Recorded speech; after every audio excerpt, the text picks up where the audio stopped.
नमस्कार, आप देख रहे हैं बुलंद आवाज पूजा सिंह के साथ। दोस्तों, आज 23 नवंबर है। नतीजे आ गए उपचुनाव उत्तर प्रदेश विधानसभा के। 20 नवंबर को वोटिंग हुई थी और बड़ा ही इंतजार हो रहा था, बड़ी बेसब्री के साथ इंतजार हो रहा था कि 23 नवंबर को नतीजे आ जाए तो पता चले कि क्या हुआ है उत्तर प्रदेश की विधानसभा चुनाव में, क्या हुआ है महाराष्ट्र के विधानसभा चुनाव में और क्या हुआ है झारखंड के विधानसभा चुनाव में और क्या हुआ है वायनाड के उपचुनाव में। ये सारी चीजें बहुत इंतजार था, खास करके मुझे तो बहुत इंतजार था। अब नतीजे जैसे आए हैं आप सबके सामने हैं।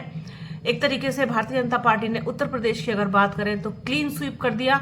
9 में से 7 सीटें भारतीय जनता पार्टी को मिली हैं। 2 सीटों पर सिमट गई समाजवादी पार्टी और बहुजन समाज पार्टी का खाता भी नहीं खुला।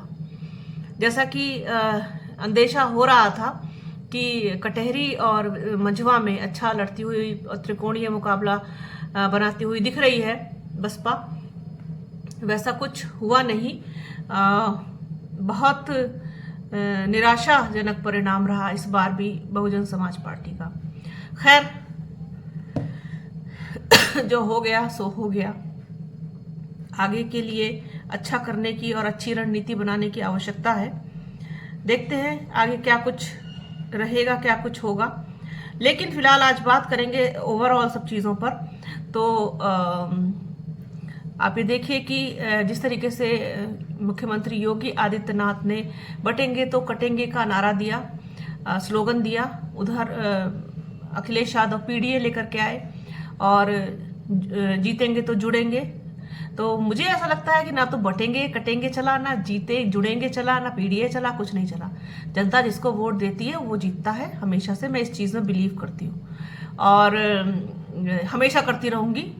कुछ चीज़ें खराब हो सकती हैं, कुछ चीज़ें गड़बड़ हो सकती हैं। इतने बड़े पैमाने पर मुझे थोड़ा सा डाउट रहता है। आप में से 90% लोग मुझसे एग्री नहीं करेंगे।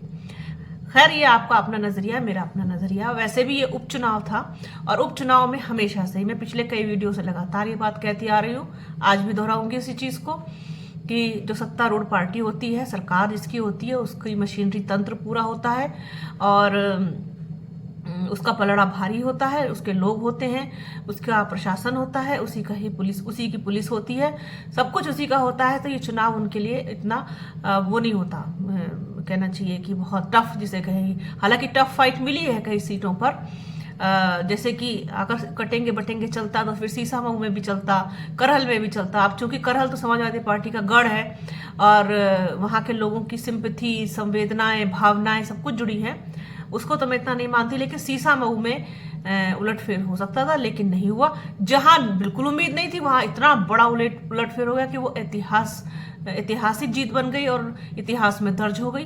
कुंदरकी की बात कर रही हूँ। कुंदरकी में भारतीय जनता पार्टी के प्रत्याशी रामवीर सिंह को करीबन 1,40,000 से ज्यादा वोट मिले और समाजवादी पार्टी के प्रत्याशी हाजी मोहम्मद रिजवान की जमानत भी जब्त हो गई। वहां पे बड़ा झटका दिया मुस्लिम समाज ने वहां समाजवादी पार्टी को। और यही बात मैं थोड़े दिन पहले, अभी 2-3 दिन पहले वीडियो किया था, कह चुकी हूँ। मुस्लिम समाज देने जा रहा है बहुत जोर का झटका समाजवादी पार्टी को। लग गया कुंदरकी में।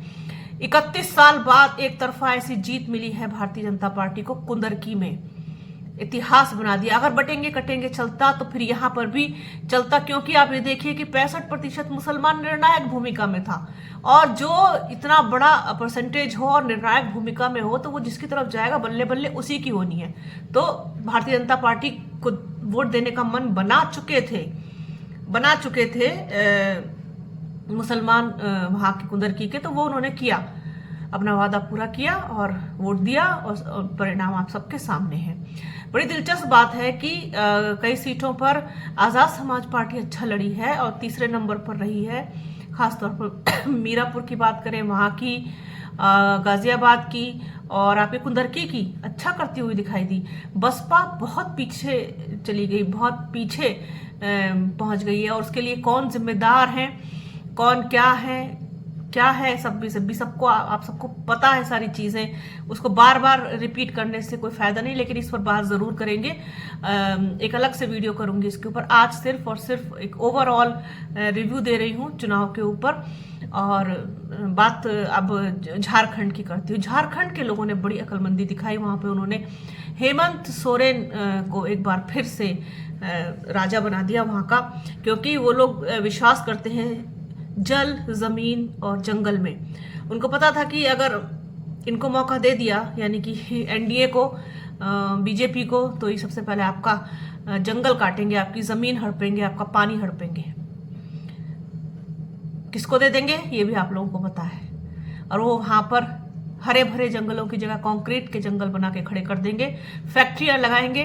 आदिवासी क्षेत्र है, आदिवासी बहुत खूबसूरत जंगल हैं झारखंड के, बहुत खूबसूरत लोग हैं वहाँ के, और सब कुछ नष्ट हो जाएगा। तो उन्होंने एंट्री नहीं दी झारखंड में। अच्छा है, 5 साल के लिए और सेफ हो गया झारखंड। हालांकि इतना बहुमत मिला है कि ये छेड़ नहीं पाएंगे। अगर थोड़ी बहुत 19-20 हो जाता तो फिर ये पूरा प्रयास करते वहाँ पर सरकार गिराने का, जिसमें ये बहुत माहिर हैं भारतीय जनता पार्टी वाले। गुजरात लॉबी जो है, ये हो गया। महाराष्ट्र में जोर का झटका लगा महाविकास आघाड़ी को, महायुति वहाँ सरकार बनाने जा रही है। महाराष्ट्र के लोगों ने शायद कुछ और ही सोचा, कुछ और ही देखा, तो उनकी वो समझ में आया, तो वहाँ पर भी सरकार एनडीए की बनेगी। लेकिन झारखंड को बचा लिया, वहाँ के लोगों ने झारखंड को बचा लिया। मैं तो ऐसे ही मानती हूँ, क्योंकि मैं बहुत भावुक और भावनाओं से जुड़ी हुई इंसान हूँ।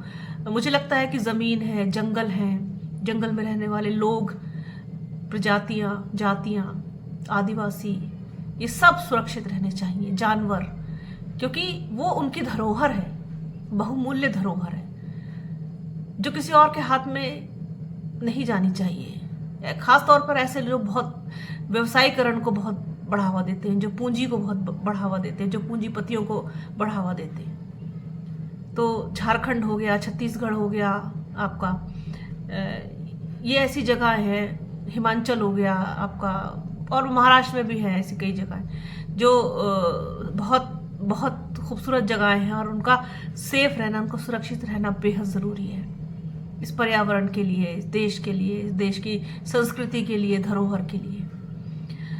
तो कुल मिलाकर के बड़ा दिलचस्प रहा। लेकिन कुछ चीज़ों का अंदाज़ा था, पहले से अंदेशा था कि ऐसा होगा।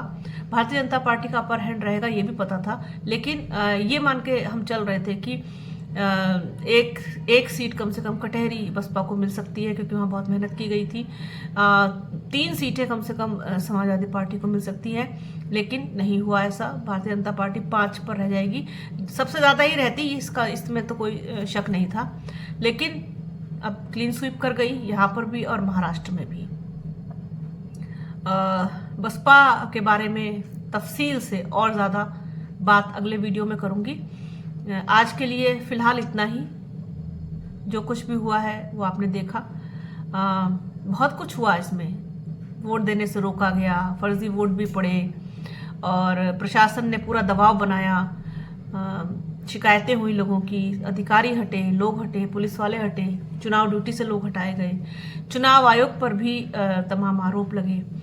ये सब कुछ हुआ है सब इलेक्शन में। उसके बावजूद आप ये देखिए कि नतीजे जो आए हैं वो आपके सामने हैं। आगे का अपडेट जो भी होगा आपके साथ ज़रूर शेयर करेंगे। तो बने रहिए हमारे चैनल के साथ। हमारे चैनल को लाइक कीजिए, शेयर कीजिए, सब्सक्राइब कीजिए, बेल आइकन ज़रूर दबाइएगा, घंटी जैसी आकृति, जिससे वीडियो का नोटिफिकेशन आपको मिल सके। वीडियो को पूरा देखिएगा, ज़्यादा से ज़्यादा शेयर कीजिएगा। अपना और अपनों का बहुत ख्याल रखिए। जल्द मिलूंगी आपसे एक नए वीडियो में, एक नए मुद्दे के साथ, एक नई चर्चा में। तब तक के लिए जय हिंद।